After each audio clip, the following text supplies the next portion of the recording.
आणि यानंतरची बातमी अंतरवाली सराटीतून। मनोज जरांगे पाटील आज पुन्हा एकदा उपोषणाला ते बसतायत। आज सकाळी 10 वाजल्यापासून ते उपोषणाला सुरुवात करतील। रखरखत्या उन्हामध्ये कडक उपोषण ते करणार आहेत। यावेळी असं जरांगेंनी सुद्धा सांगितलं, सरकारला आता वेळ देणार नाही असंही जरांगेंनी ठणकाव घेतला। शासनाने लेखी स्वरूपात आश्वासन द्यावं असंही जरांगे पाटील म्हणाले। मराठा आंदोलक मनोज जरांगे पाटील आजपासून अंतरवालीमध्ये आमरण उपोषणाला बसतायत। काल जरांगेंची सरकारच्या शिष्टमंडळासोबत सुद्धा चर्चा झाली, मात्र या चर्चेमध्ये जरांगे यांचं समाधानच झालं नाही। त्यामुळे आता जरांगे आमरण उपोषणाला आज बसतायत। दरम्यान उपोषण सुरू केलं तरी सुद्धा राज्य सरकारला चर्चेसाठी दरवाजे खुले असल्याचं सुद्धा जरांगेंनी म्हटलंय। ते सचिवांना विचारणार आहेत आणि नंतरच सांगणार आहेत। पहिल्यांदा तसं नव्हतं वाटतं, डायरेक्ट तेच सांगायचे हे करू ते करू। मुख्यमंत्र्यांना विचारल्याचे ते सांगतील आंदोलन उन्हात होणार आणि कठोर आमरण उपोषणच होणार।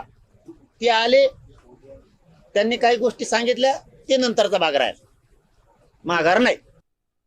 काही मुद्दे जे आहेत की त्याची कार्यवाही सरकारी पातळीवर सुरू आहे, पण त्याच्यामध्ये काही त्यांचे आक्षेप आहेत, काही गती देण्याची गरज आहे। काही ठिकाणी म्हणजे थोडा निष्काळजीपणा दिसतोय, किंवा आता मुलांच्या शिक्षणात शैक्षणिक वर्ष आहे त्याचं नुकसान होऊ नये अशा प्रकारची त्यांची काही त्याच्यामध्ये आक्षेप होते।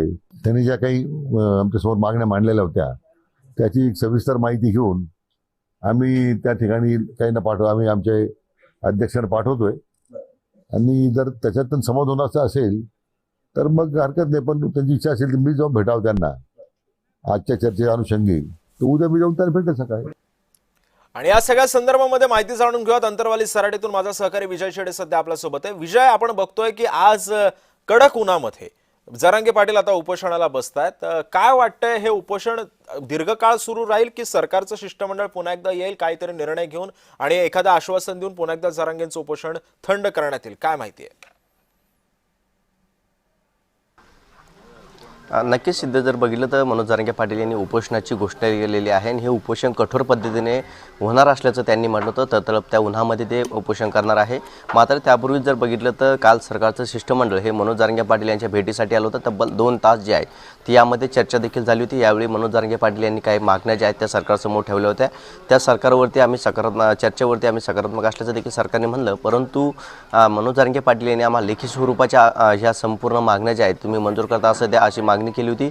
त्यानंतर आम्ही चर्चा करून या संदर्भात तुम्हाला माहिती देऊ असं देखील विखे पाटील यांनी म्हटलं। रात्री उशिरापर्यंत जे आहे ते या ठिकाणून विखे पाटील आणि प्रसाद लाड हे या ठिकाणून निघाले होते। तर त्याचनंतर त्यांनी छत्रपती संभाजीनगरच्या विभागीय आयुक्तांसोबत चर्चा केलेली आहे। त्या ठिकाणी जाऊन एक लेखी मसुदा जो आहे तो देखील त्यांनी काढलेला आहे। त्या संदर्भात आज थोड्या वेळामध्ये जे आहे ते विखे पाटील किंवा त्यांचं शिष्टमंडळ हे अंतरवाली सराटीमध्ये मनोज जरांगे पाटील यांच्या उपोषणापूर्वीच येऊ शकतं।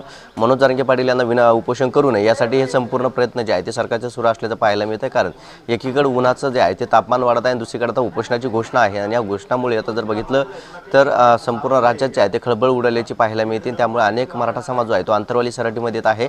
त्यामुळे प्रशासन देखील आता या मागण्या ज्या आहेत ते मंजूर करण्याचा सतर्कता दाखवत असल्याचं पाहायला मिळतं। आज थोड्या वेळामध्ये जर बघितलं तर 10 वाजता ही उपोषणाची घोषणा करण्यात आलेली आहे। 10 वाजता मनोज जरांगे पाटील हे शेतामध्ये अथवा कोणत्याही एका ठिकाणीमध्ये उन्हामध्ये उपोषणाला बसणार आहे। मात्र त्यापूर्वीच आता सरकारचं शिष्टमंडळ देखील मनोज जरांगे पाटील यांची भेट घेण्याची शक्यता आहे। जर उपोषणा बसल्यानंतर देखील आमचे चर्चेचे दार जे आहे पण विजय, एकंदरीतच काल सुद्धा शिष्टमंडळाची चर्चा झाली। विखे पाटील स्वतः आले होते, अतिशय शांत आणि संयमी त्या पद्धतीने ते जरांगेंसोबत चर्चा करत होते। मात्र जरांगे त्यांच्या भूमिकांवरती ठाम होते। आता पुन्हा एकदा त्यांनी ज्या मागण्या सांगितलेल्या आहेत या मागण्या पूर्ण करण्यासाठी खरंच सरकार त्या मागण्या पूर्ण करण्यासाठी प्रयत्नशील आहे का? आणि जर ज्या मागण्यांसाठी जरांगेंनी उपोषणाचा आता हत्यार पुन्हा एकदा उपसलेलं आहे, या मागण्या पूर्ण होण्याचे कितपत चान्सेस वाटतात?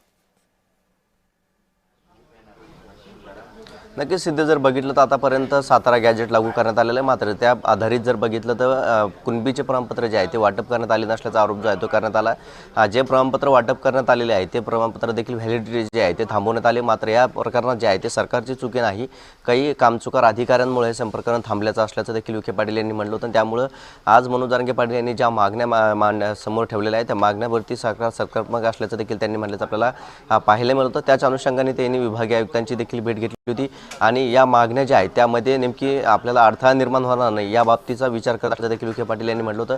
आता मनोज जरांगे पाटील यांनी काही मुख्य मागण्या ज्या आहेत त्या समोर ठेवलेल्या आहेत. त्या मुख्य मागण्या ज्या आता आधारित जर बघितलं तर आम्हाला लेखी स्वरूपाचं द्या, तोपर्यंत मी उपोषण सोडणार नसल्याचं देखील त्यांनी म्हटलेलं आहे. आणि त्यामुळे नेमकी आता या मागण्यावरती सरकार कसं पाहतं हे पाहणं महत्त्वाचं असणार आहे. नक्कीच विजय. त्यामुळे एकंदरीतच आजच्या या उपोषणाअंती नेमकं काय होतं, काय माहिती मिळते आणि जरांगे त्यांचं उपोषण थंड करतात का, हे सुद्धा पाहणं तितकंच महत्त्वाचं ठरणार आहे. धन्यवाद तू दिलेल्या सविस्तर माहितीबद्दल.